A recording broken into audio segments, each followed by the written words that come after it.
एक 3.5 वर्षाची निरागस खेळकर मुलगी उन्हाळ्याच्या सुट्टीत आजीच्या घरी आलेली होती. त्या दिवशी एका माणसानं तिला सांगितलं, चल गोठ्यात वासरू दाखवतो. आणि त्या लहानग्या जीवानं आजोबाच्या नात्यावर विश्वास ठेवत त्याच्यासोबत वासरू पाहायला गेली. पण त्या नराधमाने तिच्यावर अत्याचार केले. त्याच्या या क्रूर कृतीची माहिती बाहेर येऊ नये म्हणून त्याचा गळा दाबून जीव घेतला आणि तिला गाई वासराच्या शेणाच्या ढिगाऱ्याखाली पुरून टाकले. मग सीसीटीव्ही मुळे हे प्रकरण बाहेर आले आणि आता अवघ्या 59 दिवसात न्यायालयाने त्या नराधमाला थेट फाशीची शिक्षा सुनावली. स्वतंत्र भारताच्या इतिहासात इतक्या लवकर न्याय देण्याच्या मोजक्याच घटना घडल्या. तर कोर्टाने न्याय देताना काय म्हटलं सविस्तर पाहूया व्हिडिओच्या माध्यमातून. नमस्कार, मी पंकज आणि तुम्ही पाहताय कसं काय. पुणे जिल्ह्यातील भोर तालुक्यातील नसरापूर हे एक छोटंसं गाव. शांत सुरक्षित वाटणाऱ्या या गावात 1 मे 2026 रोजी असं काही घडलं ज्याने संपूर्ण महाराष्ट्र हादरला. उन्हाळ्याच्या सुट्टीत एक 3.5 वर्षाची चिमुरडी आजीच्या घरी आली होती. आनंदात होती, खेळत होती. पण त्याच गावात राहणाऱ्या 65 वर्षीय भीमराव कांबळे नावाचा माणूस नजर ठेवून होता. भीमराव कांबळे हा त्या मुलीच्या कुटुंबाला ओळखत होता. आजोबा म्हणून ओळखल्या जाणारा हा माणूस प्रत्यक्षात एक खतरनाक वासनाधीन होता. आणि त्या दिवशी त्यानं वासरू दाखवण्याच्या बहाण्यानं त्या निरागस जीवाला एकट्यात घेऊन गेला. 1 मे रोजी दुपारी त्या चिमुरडीला गावात शोधाशोध सुरू झाली. कुटुंबियांनी वाटलं कुठेतरी खेळत असत, पण तासाभराने ती घरी आली नाही. मग शेजारी, नातेवाईक, गावकरी सगळे शोधू लागले. काही वेळातच तिचा मृत्यूदेह सापडला आणि सुरुवातीला वाटलेली काळजी एका प्रचंड संतापात रूपांतरित झाली. पोलिसांनी वैद्यकीय तपासणी केली तेव्हा धक्कादायक सत्य समोर आलं. त्या चिमुरडीवर लैंगिक अत्याचार करण्यात आले होते.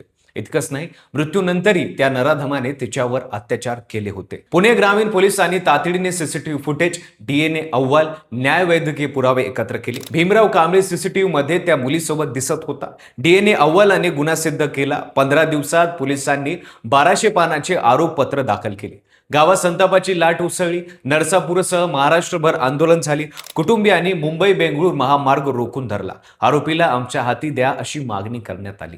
महिला संघटना, राजकीय पक्ष, नागरिक सगळे रस्त्यावर उतरले. महाराष्ट्रानं एक आवाजात सांगितलं, यावेळी निर्भयासारखं होऊ द्यायचं नाही. सरकारने SIT स्थापन केली. प्रकरण फास्ट ट्रॅक कोर्टात चालवण्याचं आश्वासन दिलं. खटल्यादरम्यान सरकारी वकील अजय मिसर यांनी सर्वोच्च न्यायालयाचे 12 महत्वाचे निकाल कोर्टासमोर मांडले. प्रत्येक निकाल नसरापुराशी साधर्म्य असलेल्या प्रकरणाचा होता. 55 साक्षीदार तपासण्यात आले. डॉक्टर, सायबर तज्ज्ञ, फॉरेन्सिक विशेषज्ञ सगळ्यांनी आपापली भूमिका निभावली. बचाव पक्षाने दावा केला की पुरावे केवळ परिस्थितीजन्य आहेत. हा गुन्हा दुर्मिळातील दुर्मिळ नाही, पण न्यायालयांनी दावे फेटाळले. 25 जून रोजी कोर्टानं भीमराव कांबळेंना 7ही गुन्ह्यांमध्ये दोषी ठरवलं आणि 29 जून रोजी शिक्षेचा दिवस उजळला. न्यायाधीश SR साळुंके यांनी शिक्षा सुनावताना स्पष्टपणे सांगितलं की प्रकरण रिअरेस्ट ऑफ द रिअर म्हणजे दुर्मिळातील दुर्मिळ आहे. आरोपीनं नियोजनपूर्ण त्या मुलीला एकट्यात घेऊन गेला, तिच्यावर क्रूर अत्याचार केले, पुरावे नष्ट करण्यासाठी तिची हत्या केली. मृत्यूनंतरही त्याने अत्याचार थांबवले नाहीत. या कृत्याने समाजावर गंभीर परिणाम झाला. न्यायाधीशानं आणखीन एक महत्वाची गोष्ट सांगितली. भीमराव कांबळेला याआधी असे गुन्हे केल्याचा इतिहास आहे. 53 वर्षाचा असताना त्याने स्वतःच्या कुटुंबातील एका अल्पवयीन मुलीवर अत्याचाराचा प्रयत्न केला होता. एका वृद्ध मुलीवरही हल्ला केला होता आणि आणखीन एका महिलेवरही अत्याचाराचा प्रयत्न झाला. या इतिहासाने हे सिद्ध होतं की हा माणूस सुधारण्याच्या पलीकडे गेला आहे. न्यायाधीशांनी भीमराव कांबळेला थेट सांगितलं, तुला फाशीची शिक्षा पुरेशी नाही, पण कायद्यानुसार आम्हाला हाच मार्ग स्वीकारावा लागेल. आणि त्यांनी मरेपर्यंत फाशीची शिक्षा सुनावली. कोर्टाबाहेर पीडित मुलींच्या कुटुंबाला अश्रू अनावर झाले. ते अश्रू दुःखाचे होते, आनंदाचे होते आणि न्यायप्रती कृतज्ञतेही होते. निकालानंतर महाराष्ट्राने एक सुस्कारा सोडला. उपमुख्यमंत्री सुनेत्रा पवार, पंकजा मुंडे, चित्रा वाघ यांच्यासह अनेक नेत्यांनी या निर्णयाचे स्वागत केलं. पोलिसांचे आणि न्याय यंत्रणेचे अभिनंदन केले. पण आता एक प्रश्न उभा राहतो. फाशीची शिक्षा सुनावली गेली, मग ती प्रत्यक्षात कधी अंमलात येणार? निर्भया प्रकरणात शिक्षेनंतर 7 वर्ष लागली. अजमल कसाबला 4 वर्षांनी फासावर लटकवण्यात आलं. या प्रकरणात ही शिक्षा उच्च न्यायालयाकडे आणि नंतर सर्वोच्च न्यायालयाकडे जाईल. राज्यपालांकडे दया याचिकेचा मार्ग उपलब्ध आहे. मुंबई उच्च न्यायालयाशी संबंधित कायदे तज्ज्ञांनी सांगितलं की या प्रकरणाला फाशीच्या अंमलबजावणीसाठी 5 ते 7 वर्षे लागण्याची शक्यता आहे. भीमराव कांबळेचं वय आधीच 65 वर्ष आहे. तो कारागृहात नैसर्गिक मृत्यूला बळी पडणार नाही याची विशेष काळजी घ्यावी लागेल. दुसरीकडे हा खटला एक ऐतिहासिक उदाहरण बनला आहे.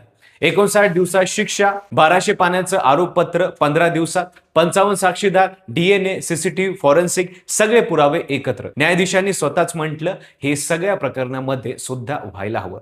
नसरापूरच्या त्या चिमुरडीला आज कुठेतरी न्याय मिळाल्याचं समाधान असेल.